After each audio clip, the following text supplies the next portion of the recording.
By the year 2000, over 150,000 white people were escaping Zimbabwe. You can go anywhere in Africa and this can happen. By this time, the government began taking white farmlands to redistribute to black Zimbabweans. Some whites who were forced off commercial farms during the land reform. Washington accuses Zimbabwe's ruling party, the ZANU-PF, of corruption, political repression.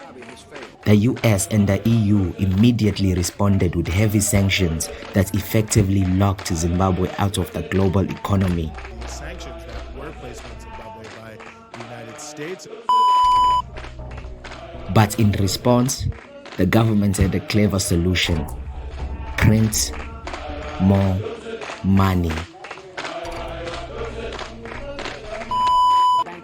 Says the inflation rate has skyrocketed to 2.2 million%, the world's highest rate of inflation. In just 10 years, Zimbabwe plummeted from one of Africa's most successful and stable countries to the world's worst performing economy.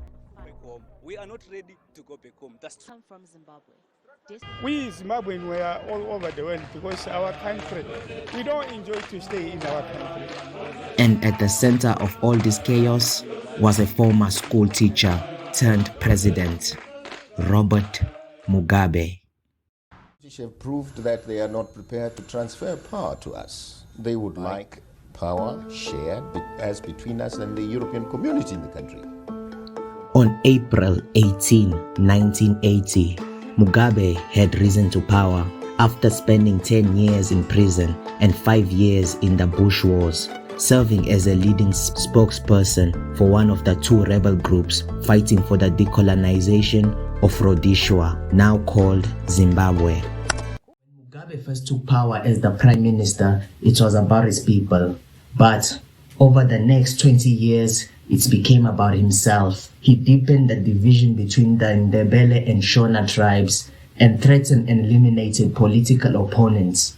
And later he was responsible for losing thousands of innocents of lives. But the point of this video is not to explain all of the complex politics of Mugabe's time. Instead, we'll focus on how Zimbabwe transitioned from being one of the most successful countries in Africa to becoming the world's worst performing economy.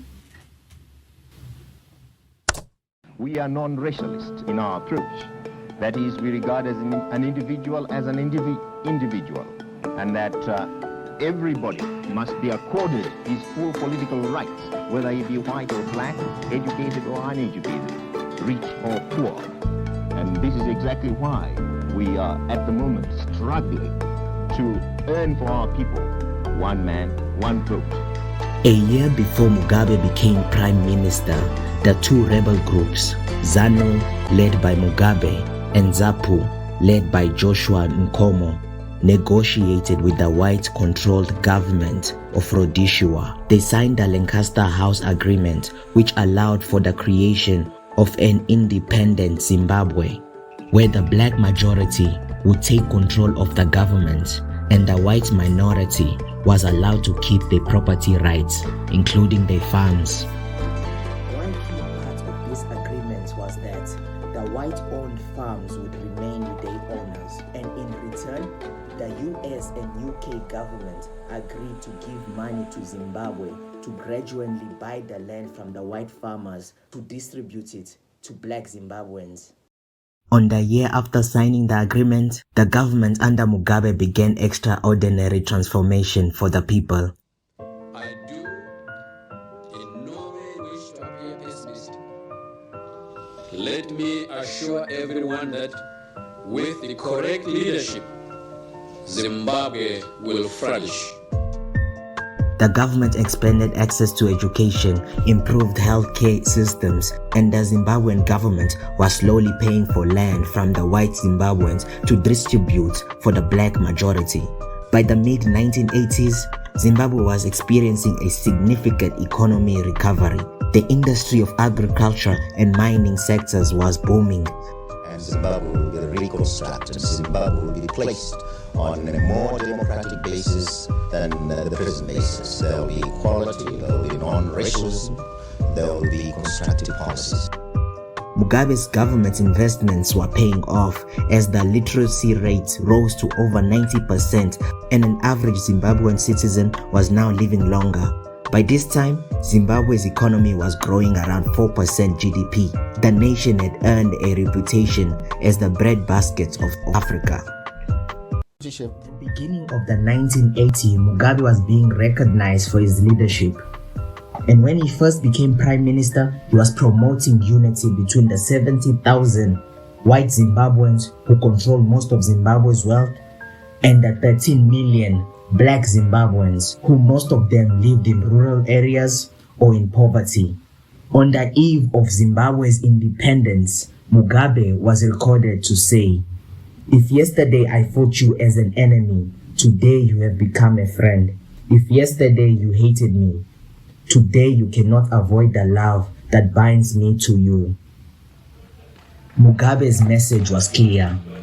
Only through reconciliation and unity can we build a better future for Zimbabwe. So, what changed? In 1987, after spending 7 years as prime minister, Mugabe changed Zimbabwe's constitution to place himself in a greater position as president, commander-in-chief of the military, and most importantly, he extended the presidential term. By then, Mugabe's party, ZANU-PF, had already integrated the opposition party, ZAPU, and with the status of being a liberation hero, the parliament couldn't stop this change. The former professor, inspired by figures like Kwame Nkrumah of Ghana, had been transformed by his years in power. Mugabe's early vision of unity and progress was fading, and his new goal became clinging to power, no matter the cost.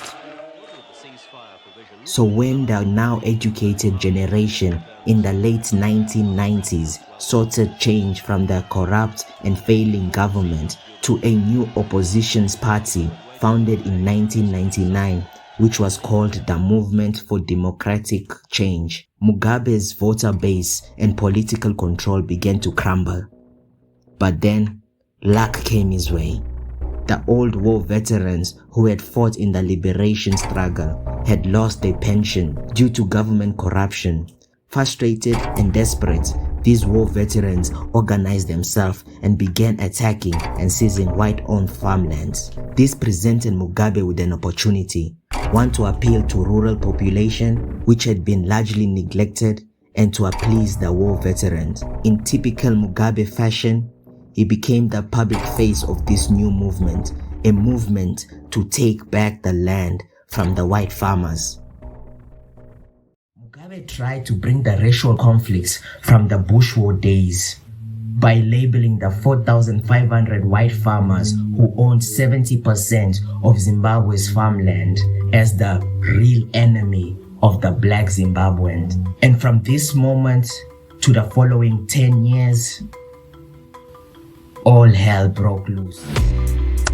In February 2000, the Zimbabwean government officially starts taking over white-owned farms. In 2001, the United States and the UN begins their sanctions, including travel bans. In 2002, the US and EU increases these sanctions, targeting officials. In 2003, Zimbabwe's economy starts falling, and the Zimbabwean government's simple solution was print more money. In 2004, hyperinflation gets worse because of printing too much money. In 2005, the Zimbabwean government pushes harder with land reforms, claiming it as a success and pushing the land redistribution. But the new farm owners usually didn't have the skills or tools needed for effective farming. This causes big food shortages and worsened the economy. And right around this time is when Mugabe became involved in the Second Congo War, putting more stress on the Zimbabwean economy. November 2008, hyperinflation reaches its highest point, making the Zimbabwean dollar